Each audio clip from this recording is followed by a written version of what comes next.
Florida's Department of Government Efficiency shares its audit of the city of Pensacola. The taxpayers have had enough, and so have we. What the state says the city is wasting money on. Lawmakers are still getting paid despite the government shutting down. And it's hot down here today on Capitol Hill, but I'd like to say it's not the heat, it's the stupidity. But millions of federal employees could be made to work without pay, furloughed, or out of a job completely. A teen cancer survivor from Gulf Breeze got the opportunity of a lifetime. Thank you for making us a national priority. Her words to President Trump in the Oval Office.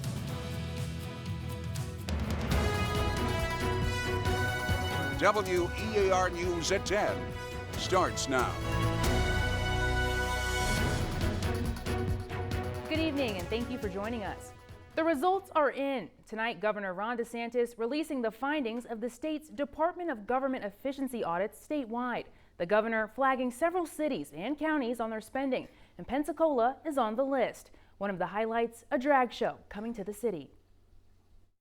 Wednesday afternoon, the city of Pensacola called out for poor spending habits. They paid almost $600,000 for a large neon Welcome to Pensacola sign.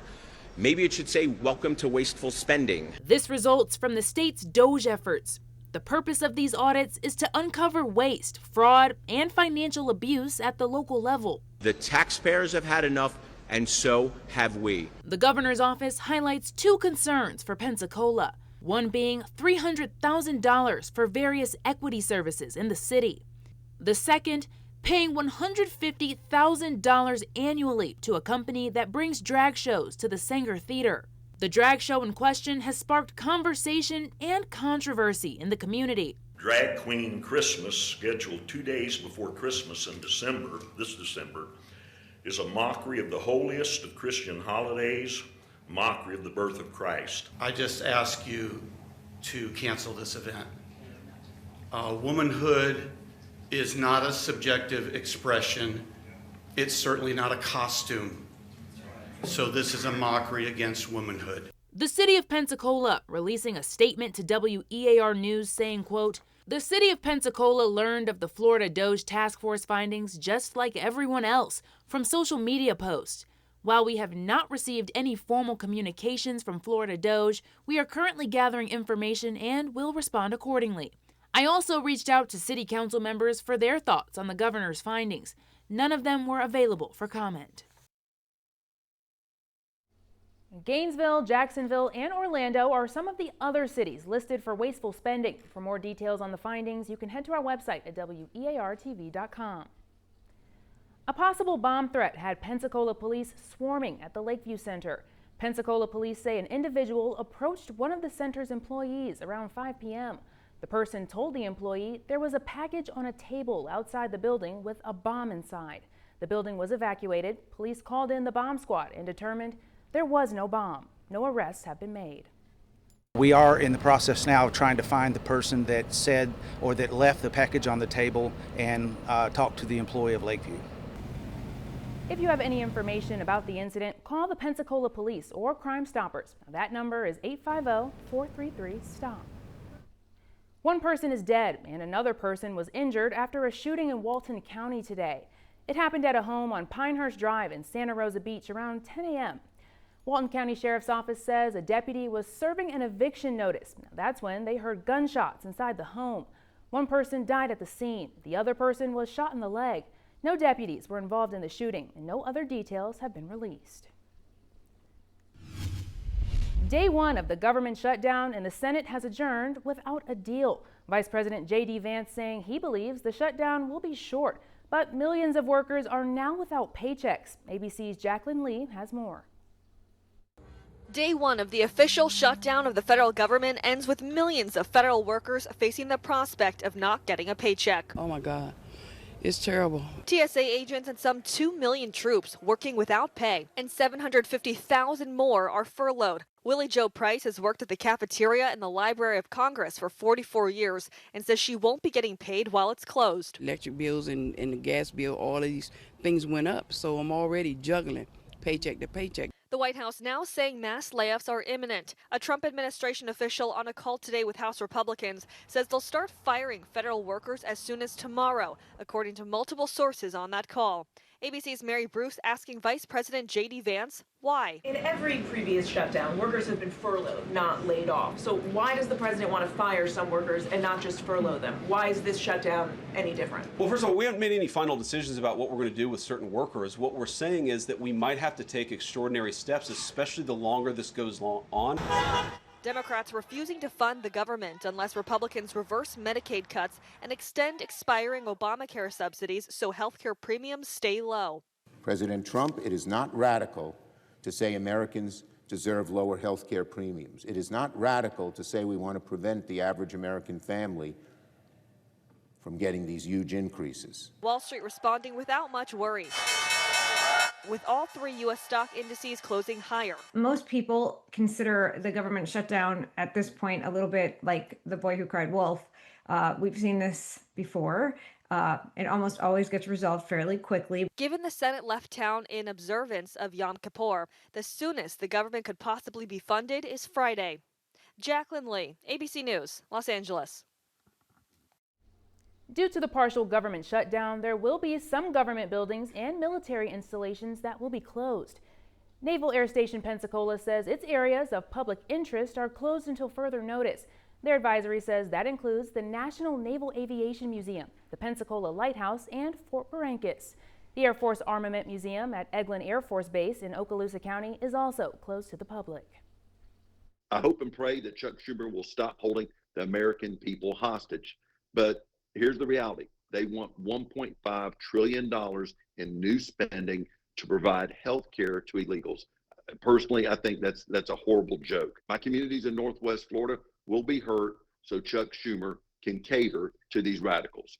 At Eglin Air Force Base, Herbert Field, and Duke Field, tens of thousands of men and women are being directly affected. More than 5,800 civilian employees, over 5,000 contractors work on these bases. Many of them are facing furloughs or being forced to work without pay, while Democrats advocate for illegal immigrants getting health care. Congressman Jimmy Patronis says more than 25,000 federal employees don't know if they're going to get paid. He says the U.S. Coast Guard is currently defending America's shores with no paycheck. National Park Rangers at Gulf Island National Seashore are currently furloughed. Congressman Patronis also updated us on how the shutdown is affecting the Blue Angels. He says they were going to be performing at Fleet Week. It's an event held on the West Coast that is expected to celebrate the U.S. Navy's 250th birthday, but that's not the case right now. Patronis says the Blue Angels have been sidelined until the shutdown is resolved. Other reports say all military participation in the event is paused as well. But not every government agency will be closing its doors. The National Park Service says it will continue to keep parks open for as long as possible, despite the shutdown. That means Pensacola Beach's Fort Pickens and Perdido Key's Johnson Beach will remain open for now. To stay up to date on any closures, head to WEARTV.com. We'll have a link for you there. And tomorrow morning, Congressman Jimmy Patronis will join us live to talk about the shutdown on our new newscast, The Morning Current on WFGX. It starts at 7 a.m. Patronis will join Jared Willits and Laura Hussey in the 7:30 half hour. First Morning Weather, sponsored by Pensacola State College. We're in the month of October and our temperatures really have been quite pleasant and will continue to be right on through this week and into the weekend. We start to change our forecast a little bit, or at least we'll have a chance for rain rolling into the weekend. But it's some 60s to 70s for most spots out there tonight. We're looking at dry weather and it's likely going to be that way here over the next couple of days. We saw a few little scattered showers in Mississippi. There's only a real small chance we'd see anything like that around here tomorrow or the next day. So overnight, some 60s to low 70s along the immediate coastal areas. And we're really looking at just mid-80s here over the next couple of days with low rain chances and a good bit of sunshine. A little bit of breezy weather starts to take over as we head through the next couple of days and into the weekend as well. It's going to be a stronger east wind that will cause some high seas and surf around the area. Also late tonight, take a look at this. This is our hurricane, a Category 2 with 100-mile-per-hour winds. Right now, that's Bermuda, so that's a direct hit on Bermuda. It's going to be a long night for the folks there, and then they'll certainly have a cleanup. We'll take a look at the forecast path for that here in a full report. Thank you, Alan. A Pensacola teen represented the Rally Foundation for Childhood Cancer Research in Washington, D.C. yesterday. 16-year-old Carolyn Hendricks attended President Donald Trump's signing of an executive order to support pediatric cancer research. Carolyn Hendricks was diagnosed with a rare bone cancer when she was 4 years old. She went through extensive treatments and is now cancer-free. Carolyn thanked the president for shining a light on childhood cancer. What you're doing today, Mr. President, means that kids like me will get better options and so much more hope for the future. This will help doctors use technology to find cures faster, match patients to trials more quickly, and give our families more control over our health. For kids, every day counts. This order shows that our lives matter enough to be first in line for innovation. On behalf of children and young adults with cancer, those still fighting and those in remission like me, and families who wish that they had more time together, thank you for making us a national priority. Trump's executive order pledged $50 million to expand pediatric cancer research using artificial intelligence. The diamond at Wahoo Stadium in Pensacola is gone, replaced by a gridiron. The stadium is hosting back-to-back football games this weekend. Friday night, the Mayor's Cup, also called First City Bowl, pits the Booker T. Washington Wildcats against the Pensacola High School Tigers. Staff at the stadium say they're working to make this a memorable experience. A little bit different than your typical high school game. You know, we have cool things like the video board and the sound systems, and we're going to be doing the entertainment in between, you know, the quarters, stuff like that, just to make it fun. You know, tie that little bit of minor league baseball fun to it as well. And I think it's going to be a great experience for the kids and the fans alike. Today is the annual Soul Bowl, featuring 5 age division games between the Southern Youth Sports Association Tigers and the East Pensacola McGee Field Rattlers. Both events are open to the public. No paychecks for government workers. So why doesn't that include members of Congress? I'm Christine Frazao on Capitol Hill, where some now say it should. Download the WEAR News app now. Sponsored by Forrest Jordan and Associates. Tonight in Washington, an effort has been resurrected to include members of Congress on the list of those who don't get paid while the government is shut down. One problem, though, they are guaranteed to get paid by the U.S. Constitution. National correspondent Christine Frazao brings us a look at how some lawmakers are taking matters into their own hands. With hundreds of thousands of federal workers now facing the prospect of a pause in pay, should the very people responsible for the halt in government funding face the same? I have to say, I found it disgusting when I learned in 2019 and I came into Congress that the president and members of Congress get paid during the shutdown, that they continue to get their salary. The notion is solidified in the U.S. Constitution. Article 1, Section 6 states, the senators and representatives shall receive a compensation for their services to be ascertained by law and paid out of the Treasury of the United States.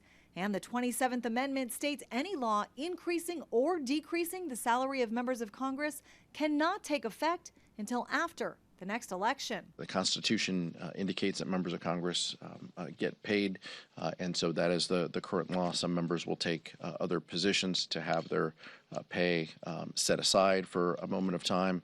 Every member will make their own decisions. South Carolina Congressman Ralph Norman, along with a handful of others, did just reintroduce a bill to amend the Constitution and prohibit members of Congress from getting paid while the government is shut down, and also from getting back pay once it reopens. A growing number of members now asking to have their pay withheld. Among the first, Democrats Josh Gottheimer and Seth Moulton, along with Republican Kat Cammack. If the military is not getting paid, members of Congress are not getting, they should not be getting paid. It is the very least that members of Congress can do. The annual salary for nearly all senators and representatives is $174,000 a year, which many rely on to pay for groceries, medicine, and mortgages, just like most other government workers do. I'm Christine Frazao reporting. Florida Senator Ashley Moody says she will also not be accepting a paycheck until the government shutdown is resolved. Instead, she will be donating it. Moody says she will donate her salary to the Crisis Center of Tampa Bay. They provide services for sexual assault victims, trauma counseling for kids, and more. Moody also blames the Democrats for the shutdown. She says they are pushing highly partisan demands while denying government employees and military members a paycheck. First Warning WeatherNet is sponsored by Peden Air Conditioning, Plumbing, and Electrical. Here is Chief Meteorologist Alan Strunk.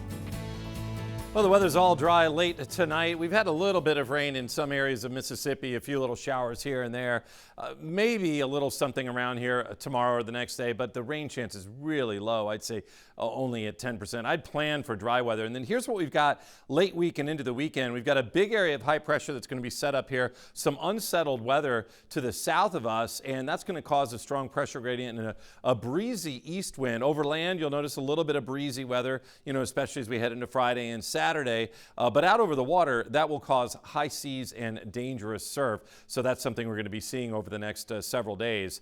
As we look at our futurecast, you see like one little green spot here on the map. It's likely going to be a dry day tomorrow, but we've just got this low chance that a little something may fire up around the area. And then as we take it on through the next couple days, looks like we'll start to see more and more cloud cover in the skies Friday and Saturday. So do look for that, more clouds and maybe more clouds than sunshine over those days. We've got some 60s for the inland areas here, always cooler in Crestview. A lot of times. And then we've got 70s along the coast. We'll be cooling down into the 60s for the inland areas, but mainly upper 60s to low 70s along the coastal zones. And then taking it through the day tomorrow, mainly mid 80s is what we can expect for high temperatures.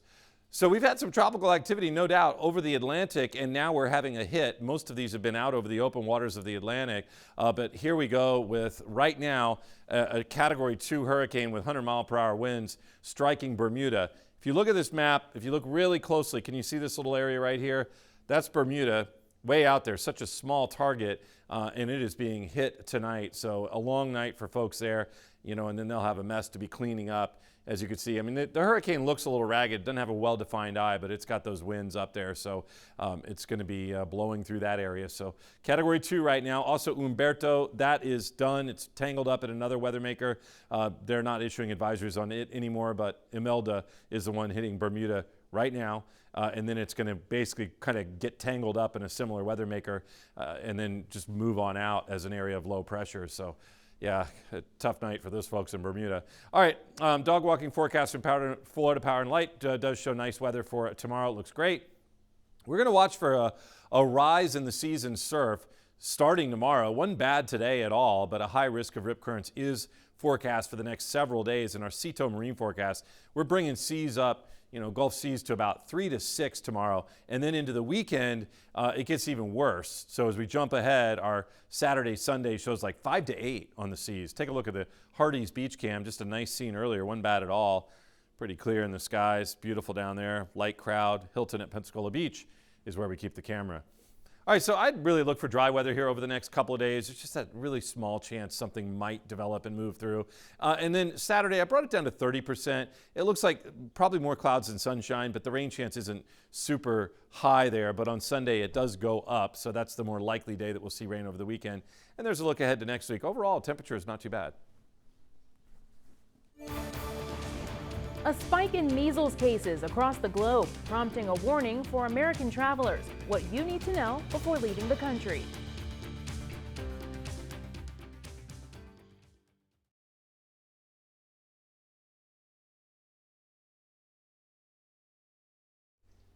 Walmart is making changes to its food. The largest retail grocer in the U.S. says it will get rid of synthetic dyes from its store brand foods. Walmart officials say they also plan to remove 30 other ingredients, including preservatives and certain artificial sweeteners. All the ingredient changes are expected to be complete by January 2027. The business says it hopes to keep their prices the same as they make this transition. A rise in measles cases worldwide has prompted a warning for U.S. travelers who have plans to travel internationally. Here's what you need to know from ABC News' Melissa Adan. The CDC is urging people who travel outside the country to double-check their measles vaccination status before going abroad. Measles is a highly contagious airborne virus that can spread rapidly in closed settings like planes, buses, cruise ships, and trains. 2 doses of the MMR vaccine offer lifelong protection for most people, but infants, immunocompromised individuals, and unvaccinated travelers are especially at risk. Experts advise getting vaccinated at least 2 weeks before travel. If you've been exposed, contact a healthcare provider immediately. early intervention, including vaccination within 72 hours or medication in certain cases, can reduce severity or prevent infection. To protect yourself, wear an N95 mask and avoid crowded indoor spaces in high-risk areas when you can. Practice good hand hygiene and monitor for symptoms like fever and rash for 21 days after returning from your trip. With this Medical Minute, I'm Melissa Adon. Florida is expanding its conservation efforts across the state.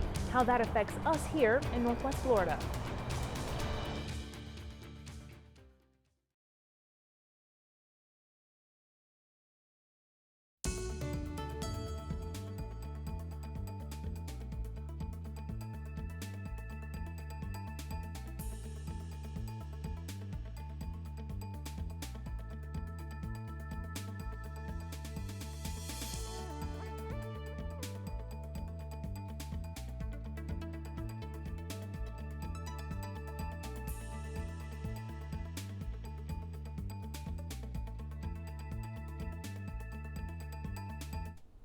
Florida is expanding its conservation efforts across the state. The governor and cabinet approved $167 million to purchase land across the state, including in Okaloosa County. They're spending more than $83 million on 4 acres that will expand the city of Destin's Noriego Point beach access and park. The property will enhance public access by connecting the park to Gulf Shore Drive. Now, that will increase beachfront access, add parking, and create more opportunities for boating, fishing, and swimming.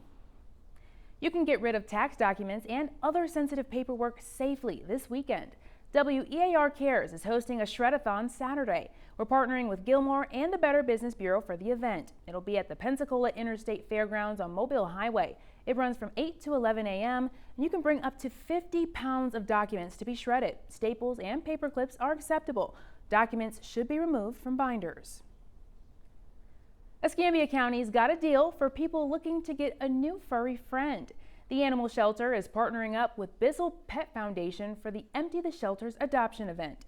It's free adoptions for dogs and cats 1 year or older. The adoption fee for pets younger than 1 year will be $50 for puppies and $25 for kittens. There will also be a $15 licensing fee. It runs from October 1st through the 15th. The shelter is located at 200 West Fairfield Drive. Chime in, sponsored by Florida Power and Light. It's Wildlife Wednesday. To share your pictures and videos, text WEAR TV to 95577 or look for the Chime In tab on our website. As beautiful weather continues, Brooke Richardson will have an update tomorrow at 3 in the morning. That's right. Thank you so much for joining us. We hope to see you tomorrow.